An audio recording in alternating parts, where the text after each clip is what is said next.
এইবেলি 2025 বৰ্ষৰ যি সৰ্বভাৰতীয় নীট পৰীক্ষা হৈছিল তাত যি যোৱাকালি ফলাফল ঘোষণা হ'ল তাত মই 529 নম্বৰ লাভ কৰিছোঁ আৰু মোৰ সৰ্বভাৰতীয় ৰেংক 24,481।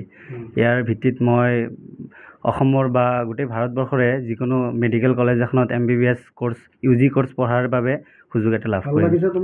হয়, বহুত আনন্দিত হৈছোঁ। গাঁও অঞ্চলৰ পৰা পঢ়া শুনা কৰিছে, কি ক'বা ছাত্ৰ ছাত্ৰীসকলক? গাঁও অঞ্চলৰ পৰা বহুত, আমাৰ গাঁওখন একচুৱেলি বহুত ভিতৰুৱা গাঁও হয়। ইয়াৰ মানে গৰাখহনীয়া বানপানীৰ বহুত সমস্যাৰ ইয়াতে মানে থাকে, কিন্তু তথাপিও আমাৰ গাঁও মানে সৰুৰে পৰা দেখি অহা মতে আমাৰ গাঁও বহুত শিক্ষাৰ ক্ষেত্ৰত বহুত আগবঢ়া, মানুহসকল বহুত আগ্ৰহী। আমি বঙালপাৰা 2 নং ভেলকৰ গাঁও আমাৰ গাঁওখন। ইয়াৰ মানুহবোৰ বহুত আগ্ৰহী, মানে পঢ়াৰ প্ৰতি আগ্ৰহী আগৰ পৰাই। আৰু মই হাইস্কুল শিক্ষান্ত পৰীক্ষা আমাৰ গাঁৱৰে সিদ্ধিকালী জাতীয় বিদ্যালয়ৰ পৰা পাছ কৰিছোঁ। তাৰ পিছৰ পৰাই মই মানে মনত এটা সপোন পুহি ৰাখিছিলোঁ যে এজন ভাল সুদক্ষ মানুহ হ'ব লাগিব, আৰু তাৰ লগতে মই সুদক্ষ এজন চিকিৎসক হোৱাৰো সপোন দেখিছিলোঁ, আৰু সেই সপোনৰ আজি প্ৰথমটো খোজ দিবলৈ ওলাইছোঁ। মা দেউতা, বিশেষকৈ মা দেউতা আৰু মোৰ খুৰা খুৰীসকলৰ অৱদানৰ বিষয়ে ক'ব লাগিব, কাৰণ কাৰো অৱদান, তেওঁলোকৰ অৱদান বহুত বেছি। তেওঁলোকে বহুত সহায় কৰিছে, আৰু মা দেউতা বিশেষকৈ মই মোৰ দেউতাক চাই বহুত ইনস্পায়াৰ হওঁ। মানুহজনক সৰুৰ পৰাই দেখাৰ পিছত মই কিবা এটা ভাল লাগে, কিবা এটা ইনস্পায়াৰ হওঁ। ইতিমধ্যে কৈছা যে তুমি চিকিৎসাৰ প্ৰতি আগ্ৰহী আছিলা। তুমি নৱপ্ৰজন্মক যিসকলে এইবাৰ পৰীক্ষা দিব বা যিসকলে লক্ষ্য লৈছে, কেনেদৰে পঢ়িছিলা বা কিমান সময় অধ্যয়ন কৰিছিলা, সেই বিষয়টো ক'বা নেকি অকণমান? মই এইবাৰ আজমল ছুপাৰ 40ত আছিলোঁ। তাৰ পৰাই মই এটা অধ্যয়নৰ যি পৰিৱেশ, সেই সুন্দৰ পৰিৱেশ পাইছিলোঁ। তাতে আপোনাৰ মানে 15-16 ঘণ্টাকৈ ষ্টাডি হয়, দিন ৰাতি মিলি 15-16 ঘণ্টাকৈ, আৰু মক টেষ্ট, ডাউট চলভিং এইবোৰ আছে। আৰু বিশেষকৈ 2026 বৰ্ষৰ যি নীট পৰীক্ষাত অৱতীৰ্ণ হ'বলগীয়া শিক্ষাৰ্থীসকল আছে, তেওঁলোকক মই এটাই কথা ক'ম যে সপোন মানে ডাঙৰ চাব লাগে সদায়, আৰু সপোনৰ কাৰণে কষ্ট কৰি যাব লাগে। ফলাফল যিয়ে নহওক সেইটো কথা নাভাবি ভালকৈ আগবাঢ়ি যাব লাগে, এটা ডেডিকেশ্যনেৰে আগবাঢ়ি যাব লাগে, আৰু সদায় মানে ডেডিকেশ্যন থাকিব লাগে মনত। তোমাৰ শিক্ষাগুৰুসকলৰ অৱদান কেনেকুৱা? তোমালোক যিসকলে পঢ়াইছিল স্কুলৰ, তেওঁলোক মোক সদায় ইনস্পায়াৰ কৰিছে। সৰুৰে পৰা তেওঁলোকক চাই আহিছোঁ। বিশেষকৈ আমাৰ আবু তালেব ছাৰে মোক সৰুৰে পৰা পাইছে, সৰুৰে পৰা বহুত মৰম কৰিছে, কেতিয়াবা মাৰিছেও, ভুল হ'লে মাৰিছে, আৰু বহুত কথা জনাই দিছে। মই সৰুৰে পৰা মোৰ মানে এইমটো অলপ বেলেগ আছিল। মই ইঞ্জিনিয়াৰিং কৰাৰ আশা আছিল, কিন্তু তেওঁৱে মোক বুজাইছিল যে ইঞ্জিনিয়াৰিং, মেডিকেল ফিল্ড এইবোৰৰ মানে কেনেকুৱা কি হিচাপত চলে, সকলোবোৰ বস্তু বুজাইছিল। আবু তালেব ছাৰে বুজাইছিল, আৰু তেওঁৰ বুজনিৰ পিছতে মই দুয়োটা বস্তু ভালদৰে বুজি পাইছিলোঁ, দুয়োটা বস্তু একচুৱেলি কি। তাৰপিছতে মই JEE মেইনছৰো এক্সাম দিছিলোঁ।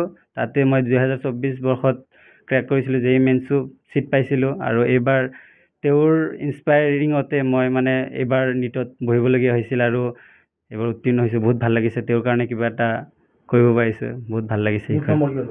মই 529 নম্বৰ এইবাৰ। হয়, আমিও খুব আনন্দিত হৈছোঁ। আমাৰ এনেকুৱা মানে ইণ্টেৰিয়ৰ প্লেচ বুলি ক'ব লাগিব, যোগাযোগ বিচ্ছিন্ন এৰিয়া আমাৰ, মানে ফ্লাড এফেক্টেড এৰিয়া। মেক্সিমাম মানুহে ইলিটাৰেট, শিক্ষাৰ প্ৰতি ইমান ধাউতি নাই। তথাপি ধৰক আমি কেইজনমান মানুহ, আমি শিক্ষাৰ প্ৰতি আমাৰ ধাউতি যথেষ্ট আছে, আৰু প্ৰত্যেকজন শিক্ষক মানে ছাত্ৰ ছাত্ৰীকে আমি ইনস্পায়াৰ কৰোঁ যে ভৱিষ্যতে কেনেকৈ মানুহ হ'ব লাগিব, তাৰ কাৰণে পৰামৰ্শ দিওঁ, কিছু উৎসাহিত কৰোঁ।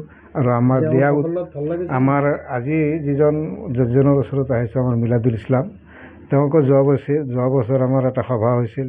তাত মই তেওঁক কৈছিলোঁ, তেওঁ মোক কথা দিছিল, ইনশাআল্লাহ অহা পৰীক্ষাত মই নিশ্চয় তোমালোকক ভাল ফল দেখুৱাম। আজি খুব ভাল লাগিছে, সেইকাৰণে ঘৰলৈ মানে ইমান ৰাতি হৈও যে আহিছোঁ, মানে মনৰ তাৰণত আহিছোঁ। আৰু চিকিৎসকক ভগৱান বোলা হয়, আচলতে ভগৱানৰ সৃষ্টি, ভগৱানৰে এটা অংশ বুলি কওক আপুনি, ডাইৰেক্ট ভগৱান নকৈ, ভগৱানৰ এটা বিশেষভাৱে মানে অংশ বুলি ক'ব পাৰি।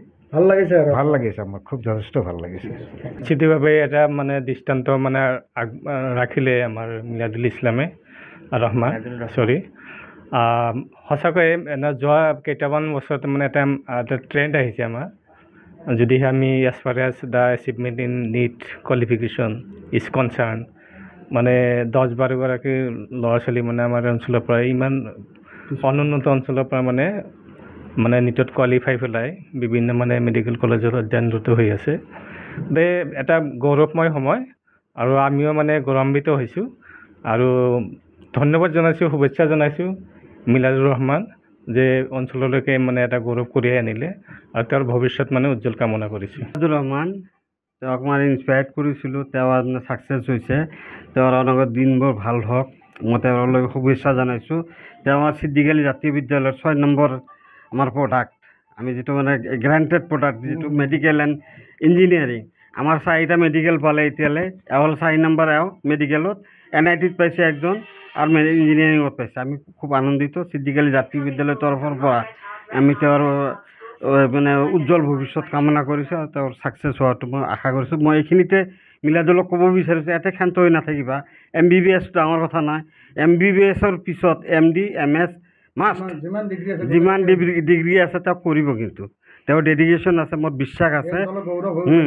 একদম চিয়'ৰ মিলাদুৰ ৰহমানৰ যিটো ডেডিকেশ্যন বা যিটো তাৰ মানে পঢ়াৰ প্ৰতি যিটো আগ্ৰহ বা তেওঁৰ মানে প্ৰফেশ্যনৰ প্ৰতি বা তেওঁৰ টিচাৰৰ প্ৰতি যিটো সন্মান, মই একদম নিশ্চিত তাৰমানে অনাগত দিনত তাৰমানে ছাকচেছ হ'ব, চিয়'ৰ।